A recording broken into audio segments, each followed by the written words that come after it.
What is up, MotoFam? Today I am crazy excited because for our Moto-Dad review, we are breaking into a brand spanking new Troy Lee Designs SE5 helmet. I cannot wait. Let's get into it.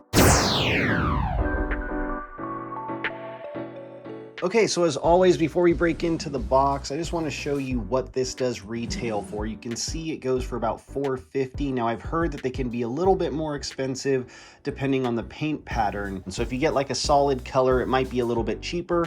If it's a more intense colorway or even a pro colorway, you might have to end up paying more. But $450 is their top of the line model.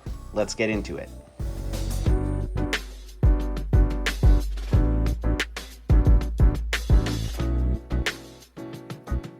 Now, first and foremost, that gray case is pretty clean and very nice. I do like the way it looks, but we didn't come here for the case.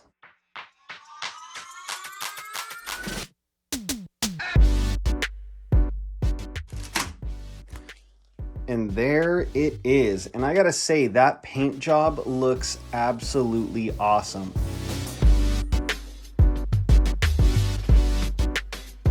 Before we get into the actual helmet, I just want to see what comes in the bag here. So inside the bag, you'll find this emergency information sticker that goes under the visor. That's pretty cool. Then just your basic directions and an extra set of visor screws. So that's cool as well. I don't see any Troy Lee Design stickers, but what else is new? One of the things I can tell you right off the bat is when I pick up this helmet, it feels very balanced and extremely light. One of the really big things that's popping out to me as well is just these humongous airflow vents that you find on the front and on the back of the helmet. These are them right here.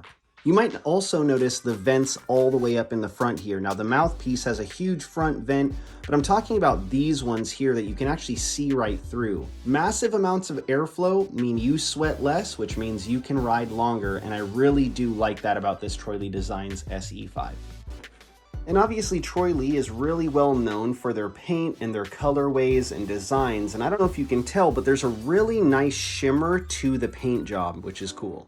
Biggest difference that I can find between the SE4 and the SE5 when it comes to cosmetics is really just this front area. You get a lot more ventilation and airflow through the front than you do on the SE4. On top of that, you'll notice that the visors are designed a little bit differently. One of the reasons why that is because this visor allows for a lot more airflow to flow through the visor into this vent, while on this one, there's a whole lot less flow to go up into these vents. If you're wondering what type of safety certifications this Troy Lee SE5 helmet does come with, here on the back we can see it is DOT approved as well as with MIPS. MIPS is a big deal nowadays. I highly recommend that you go and do a little bit of research on it. Now, full disclosure, I haven't ran this helmet in a long time. In fact, just to show you, I've been running this Bell helmet for the last year. And the reason why is because with this SE4 helmet, I was getting a lot of pressure in the front part of my head.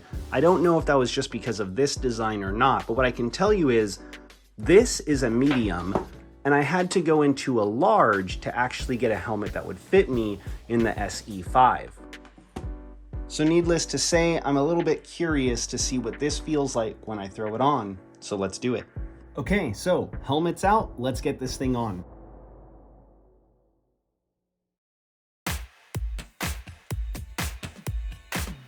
Okay, so the helmet's on, and I gotta say right off the bat, I don't feel any of that pressure that I felt with that helmet in this helmet. One of the biggest things that I'm noticing, and you can actually see, is just how big this goggle well is. And that's crazy important, especially with some goggles out there like the Oakley Prism and even some of the Scotts like I have behind me. They tend to be bigger to give you more vision. And to fit those bigger goggles, you obviously need a big goggle well inside of your helmet for that to go in. So I'm gonna sit in this helmet for about 5 minutes and see if I feel any pressure points. See you soon.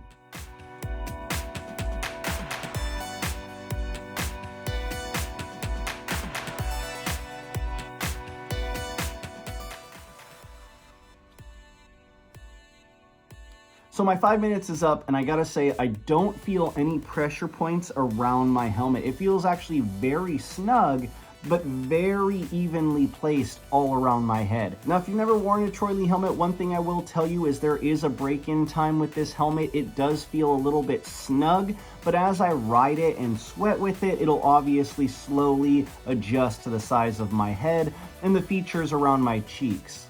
Okay, so let me take this thing off and give you my final thoughts on it. All right, so helmet is off and I have it in my hands. Now, we've talked about all the good things about this helmet, but there is one thing that I absolutely hate about this helmet. I'm gonna show you right now. All right, guys, so I've switched over to the handheld to try and get a better view of what I'm about to talk about.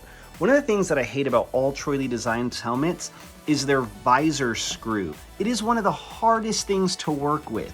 In comparison, when you look at the Bell helmet, it comes with a better design when it comes to that screw for the visor. It's easy to manipulate.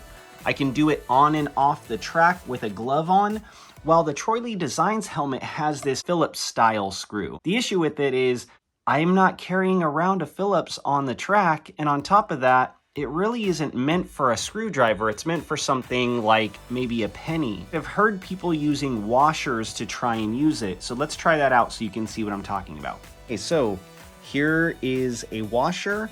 Here is the helmet visor screw. I try and put it in. It's so hard to explain. It like doesn't want to rotate with this. So what kind of tool am I going to use? A giant flathead? Great. Now I'm going to use a flathead on a helmet that's worth $500 that I could scratch the paint. I know it's something small, but it is something worth noting when it comes to these helmets. I would even tell you, if you can buy this style of helmet screw, maybe off Bell Helmet's site, you can switch it out for this one, and that might be what I do. Well, I hope that was informative, guys. I only have one last thing to do. Take that street bike helmet down and put the Troy Lee helmet up.